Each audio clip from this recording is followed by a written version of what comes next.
நமஸ்காரம். உங்கள் கல்பனா ஸ்ரீகாந்த். தனுசு ராசி மற்றும் தனுசு லக்ன அன்பர்களுக்கு இந்த 2025 எப்படி இருக்கும் அப்படின்றது தான் பார்க்க போகிறோம். First and foremost happy new year. ஏன்னா பல விதத்தில் உங்களுக்கு அற்புதமாக இருக்கக்கூடிய காலம்தான் இந்த 2025. சரி, நம்ம சேனலை இன்னும் சப்ஸ்கிரைப் பண்ணல அப்படின்னா சப்ஸ்கிரைப் பண்ணிக்கோங்க. பெல் பட்டனை ப்ரெஸ் பண்ணுங்கள். ஆல் என்ற ஆப்ஷனை சூஸ் பண்ணுங்கள். சரி, எப்பயுமே வருட பலன் அப்படின்னா கிரக பெயர்ச்சிகளை வச்சு தான் நம்ம ப்ரொசீட் பண்ணுவோம். இந்த வருஷம் 3 கிரகங்களுமே, அதாவது ராகு கேது 1 நம்ம எடுத்தோன்னா குரு பகவானும் சனி பகவானும் உங்களுக்கு டிரான்சிட் ஆகிறாரு. அந்த டிரான்சிட் உங்களுக்கு ஃபேவரபிளாக எப்படி இருக்கும் அப்படின்றது தான் நம்ம தெளிவாக பார்க்க போகிறோம். ஸோ ஸ்கிப் பண்ணாமல் கடைசி வரைக்கும் பாருங்கள். ஏன்னா நிறைய நன்மைகள் காத்துட்ருக்கு. அந்த நன்மைகளை எப்படி அடையணுன்ற வழிகளும் உங்களுக்கு நான் சொல்வேன். ஏன்னா இது வரைக்கும் பார்த்தீங்கன்னா சனி பகவான் உங்களுக்கு 3ஆம் வீட்டில் இருந்தார். இப்போ அவர் 4ஆம் வீட்டுக்கு போகிறார். பட் ஸ்டில் பயமே பட வேண்டாம். அது குரு பகவானுடைய வீடு. தனுசுன்றதே குரு தான்.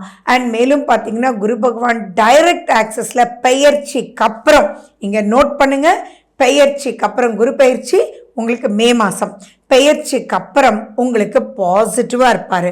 அப்போ நீங்கள் என்ன பண்ணணும், இந்த மார்ச்லேருந்து ஏப்ரல் மே அப்படின்ற ஒரு 2 மாதம் மட்டும் கொஞ்சம் காஷனாக இருந்துட்டிங்கன்னா போதும். மற்றபடி வேறு எந்த பயம் பாதிப்புகளும் இல்லை. ஃபினான்ஷியல் ஃப்ளோ ரொம்ப ரொம்ப ரொம்ப ரொம்ப நல்லாயிருக்கும். அதே மாதிரி ராகு கேதுனுடைய பெயர்ச்சி, ராகு 3ஆம் வீடுன்றது மிக மிக மிக அற்புதமான யோககரமான ஒரு அப்லிஃப்ட்மெண்ட். உங்களுக்கு உண்மையான தைரியம் கிடைக்கும். நல்ல கம்யூனிகேஷன் ஸ்கில்ஸ் கிடைக்கும். நீங்கள் யாராக இருந்தாலும், நீங்கள் லாயராக இருங்க, டீச்சராக இருங்க, பிஸ்னஸ் மேனாக இருங்க, ஜாபில் இருங்க, எந்த ஃபீல்டில் வேணாலும் இருங்க, அந்த ஸ்பீடில் கை பிடிச்சிட்டு போய் நெகட்டிவ் எல்லாம் தட்டி விட்டு பாசிட்டிவான பல படிகள் உங்களை ஏற வச்சிடும். ஓப்பனாக சொல்லணும்னா உங்களுடைய டவுட்ஸ் எல்லாம் கிளியர் ஆகி இதுதான் அப்படின்னு காமிக்கும். ராகு 3ஆம் வீட்டில் குரு பகவானுடைய டைரக்ட் ஆக்சஸ் அப்படின்னு சொல்லும்போது உங்களுக்கு மே மாதத்துக்கு அப்புறம் பல விஷயத்தில் அப்லிஃப்ட்மெண்ட் ரொம்ப ரொம்ப ரொம்ப ரொம்ப ரொம்ப ரொம்ப நல்லா இருக்கு. சரி, 4ஆம் வீட்டில் சனி பகவான் இருக்கும்போது சில விஷயத்தில் கொஞ்சம் எச்சரிக்கையாக இருக்கணும். எதில் அப்படின்னா அம்மானுடைய ஆரோக்கியத்தில் எச்சரிக்கையாக இருங்க. அம்மாவுக்கு முக்கியத்துவம் கொடுங்க. அம்மா மேலே ஒரு கண்ணு வச்சுக்கோங்க. அவங்க ஏதோ மயங்கி விழுந்துடலாம். அவங்களுடைய ஆரோக்கியம் டக்குன்னு ஓகே அம்மா அப்புறம் நான் பார்த்துக்கிறேம்மா அப்படின்னு சொல்லிட வேண்டாம். அம்மாவுக்கு ஏதாவதுனா உடனே டாக்டர்கிட்ட போய் அதுலேருந்து வெளியில் வர்றதுக்குண்டான வழிகளை நீங்கள் பார்த்துக்கணும். அதே மாதிரி வீடு சம்மந்தமாக ஏதாவது நீங்கள் வாங்கணும் வைக்கணும் அப்படின்லாம் நினச்சிங்க அப்படின்னா நீங்கள் இந்த மார்ச் மாதத்துக்குள்ளே அதுக்குண்டான ஒரு விஷயத்தை பண்ணுறது நல்லது. அதுக்குண்டான நீங்கள் ஒரு ஸ்டார்ட் பண்ணுறது நல்லது. அதே மாதிரி நீங்கள் இதெல்லாம் வண்டி வாகனம் சம்மந்தமாக பண்ணணும், அதுக்குண்டான முதலீடுகளை இப்போ பிள்ளையார் சொல்லி போடுறது ரொம்ப ரொம்ப நல்லதுன்றது ஞாபகம் வச்சுக்கணும். அதுக்கப்புறம் கொஞ்சம் இழுபறி அதில் வரதுக்குண்டான வாய்ப்புகள் இருக்குது. பட் ஸ்டில் ரொம்ப பெருசாக பயப்பட வேண்டாம். ஏன்னா உங்களையே குரு பகவான் பார்க்குறார். அண்ட் மேலும் பார்த்தீங்கன்னா ராகுவையும் குரு பகவான் பார்க்குறார் அப்படின்னு சொல்லும்போது நீங்கள் கவலைப்பட வேண்டிய அவசியங்கள் இல்லை. பிரச்சனைகள் எந்த ரூபத்தில் வந்தாலும் அது சால்வ் ஆகிடும். அதே மாதிரி உங்களுக்கு நிறைய மெச்சூரிட்டி கிடைச்சிடுச்சே. அப்படி இருக்கும்போது நெகட்டிவான பீப்புள் ஒரு டிஸ்டன்ஸில் வைக்கணுன்றது உங்களுக்கு புரியும். அதே மாதிரி உங்களுக்கு நெகட்டிவ் பண்ணவங்களை மறந்துட்டு பாசிட்டிவான வழியை நீங்கள் எடுத்து ப்ரொசீட் பண்ணணும். உங்களுடைய வாழ்க்கையில் நீங்கள் அப்லிஃப்ட்மெண்ட்டுக்கு உண்டான பீரியட் தான். நெகட்டிவை போய் பார்த்துட்டு அவங்கள பழிவாங்குறேன் இவங்கள பழிவாங்குறேன்ற சப்ஜெக்ட் எல்லாம் இல்லவே இல்லைன்றதெல்லாம் புரிஞ்ச காலகட்டம்ன்றதுனால தனுசு ராசி தனுசு லக்ன குழந்தைகளாக இருந்தாலும் சரி, பெரியவங்களாக இருந்தாலும் சரி, ரொம்ப நல்ல ஒரு காலகட்டம். ஃபினான்ஸ் பல ரூபத்தில் உங்களுக்கு வரும். நல்ல ப்ரமோஷனல் ஆஸ்பெக்ட் உங்களுக்கு இருக்குது. ஜாப் நீங்கள் நினச்ச இடத்துல கிடைக்கும். அதே மாதிரி பார்த்தீங்கன்னா திருமண யோகம் பல ரூபத்தில் இருக்குது. நீங்கள் ரொம்ப நாளாச்சு, 30 வயசாச்சு, 40 வயசாச்சு அப்படின்னா கூட இப்போ திருமணம் அமையும். அதே மாதிரி நிறைய தனுசு ராசிக்காரங்க வெறுத்து பேசுகிறீங்க.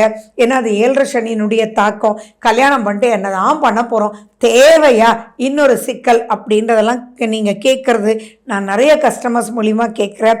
இப்போ அப்படிப்பட்டவங்களுக்கு கூட திருமண பந்தம் வேணுமே அப்படின்ற ஒரு ஆசையை தூண்டிவிடக்கூடிய வகையில் குடும்பம் இருக்குது, அதாவது கிரகங்கள் இருக்குது. அப்போ குடும்பம் அமையக்கூடிய யோகம் இருக்குன்றதுனால நீங்கள் நெக்ஸ்ட் ஸ்டேஜ் ஆஃப் லைஃபுக்கு கல்யாணம் ஆகலை அப்படின்னா கல்யாணம் ஆகிடும், குழந்தை பிறக்கணும் அப்படின்ற ஒரு காலகட்டத்தில் குழந்தை கரெக்டாக பிறந்துடும். ஸோ குடும்பம் அமையும் அப்படின்றதுல எந்த விதமான ஒரு டவுட்டும் இல்லை. அதே மாதிரி கேட்குற இடத்துல இப்போ லோன் கிடைக்கும், அந்த லோனை நீங்கள் யூஸ் பண்ணி நீங்கள் ஃபினான்ஷியல் அப்லிஃப்ட்மெண்ட் பல ரூபத்துலேயும் நிறைஞ்சு வாழக்கூடிய, சிம்பிளாக சொல்லணுன்னா தெய்வ அனுகிரகம் இப்போதான்ப்பா கிடைச்சிருக்கு, இத்தனை நாள் கண்மூடி இருந்தாங்களா அப்படின்ற அளவுக்கு இப்போ சந்தோஷம் பொங்கக்கூடிய ஒரு அற்புதமான ஒரு காலகட்டம்ன்றது ஞாபகம் வச்சுக்கோங்க. ஏன்னா லாபஸ்தானத்தை குரு பார்க்கறது அப்படின்றதெல்லாம் ரொம்ப ரொம்ப ரொம்ப ரொம்ப சூப்பர். 3ஆம் வீட்டை குரு பார்க்கறது, அதுவும் ராகு இருந்து பார்க்கறது அப்படின்னா கரெக்டான வழியில் அது மல்டிப்ளை பண்ணி விட்டுடும். வீடு வாங்குவேனான்னு நினச்சேன், கடைசியில் பார்த்தா மாடி வீடு கட்டிட்டேன், பங்களா கட்டிட்டேன்னு சொல்கிறவங்கெல்லாம் இப்போ நீங்கள் தான். அதே மாதிரி ரொம்பவே ஆசை ஒரு கார் வாங்கணும் அப்படின்னு, இவ்வளோ பெரிய கார் வாங்கிட்டு அந்த காரில் போய் சம்பாதிக்கிறேன்டா, வாங்கினது ரொம்ப பர்ஃபெக்ட். நான் அந்த காரில் போகும்போது அவ்வளோ என்னை வரவேற்றாங்க, எல்லாருமே ஓகேன்னு சொல்லி என்னோட சேர்ந்து அந்த கார் இருந்ததுனால தான் அந்த ஆர்டரே கிடைச்சது தெரியுமா. அப்படியெல்லாம் நம்ம சொல்கிறோம் இல்லையா. பண்ணக்கூடிய செலவு பிரயோஜனமாக போகும் அப்படின்றது அவ்வளவு சூப்பராக இருக்கும். அதே மாதிரி புரியாத குழந்தைகளுக்கு கூட இப்போ ஏதோ ஒரு டீச்சர் சொல்லி கொடுக்கறது கிளியர் கட்டாக புரியும். எது தேவையோ அதை எடுத்து நீங்கள் ப்ரொசீட் பண்ணுவீங்க. நட்பு வட்டாரம் அப்படின்றது ரொம்பவே உங்களை அருமையாக பார்க்கும். நிறைய பேர் பார்த்திங்கன்னா ஹையர் எஜுகேஷன் பிஹெச்டிஸ் எல்லாம் பண்ணுவீங்க, பண்ணுறது எல்லாமே பிரயோஜனமாக இருக்குன்றதுல எந்த விதமான ஒரு டவுட்டும் இல்லை. அதே மாதிரி பார்த்துட்டிங்கன்னா எதிரிகள்லாம் ஓடியே போயிடுவாங்க, எதிரிகள்லாம் இருக்கவே மாட்டாங்க அப்படின்ற ஒரு பாயிண்ட்டும் நீங்கள் தெளிவாக புரிஞ்சுக்கணும். ஸோ பாசிட்டிவ் அப்படின்றது ரொம்ப ரொம்ப ரொம்ப நல்லா இருக்குது. இப்போயே கொஞ்சம் நல்லாயிருக்கு, பட் செகண்ட் ஹாஃபில் ரொம்ப ரொம்ப ரொம்ப நல்லாயிருக்கு அப்படின்றத ஞாபகம் வச்சுக்கோங்க. மேலும் இதை வலுப்படுத்துறதுக்கு குரு பகவானுடைய வழிபாடு, சித்தர்களுடைய சமாதிக்கு போயிட்டு வாங்க.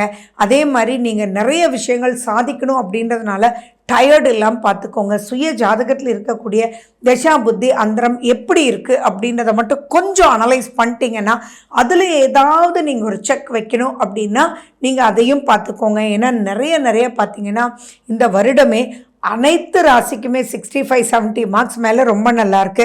ராகுக்கு எதுக்குள்ளே நிறைய கிரகங்கள் உங்களுக்கு ட்ராவல் பண்ண போகுது. நிறைய நேரம் பார்த்தீங்கன்னா உங்களுக்கு காலசர்ப்ப யோகத்தின் அடிப்படையில் வேலை செய்ய போகுது. ஸோ நீங்கள் சாதிக்க போகிறீங்க, ஜெயிக்க போகிறீங்கன்றதுல எந்த விதமான ஒரு டவுட்டும் இல்லை.